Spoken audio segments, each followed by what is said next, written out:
যদি তোমার নামটা আমার ভালো লাগে, মানে যদি পছন্দ হয়, তাহলে আমি তোমার নাম ধরে ডাকবো। মাঝি ভাই, আমার নাম কি জানো? আমার নাম যোগমায়া পূর্ণবাসী। তোমার নামটা এত বড়? আচ্ছা, তোমার এই সখীদের নামগুলো তো খুব সুন্দর, ছোট ছোট নাম রেখেছো। তোমার নাম থেকে এত বড় রেখেছো কেন?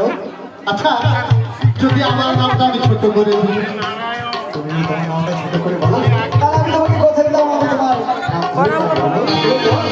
মাঝি ভাই, আজ থেকে তুমি আমার বুড়িমা। আজ থেকে আমি তোমাকে কথা দিলাম আমি নাম রাখবো। আর পড়াশোনা করছি, আমি তোমাকে বিয়ে করবো। দেখে দেখি গর্ভে ধরেছে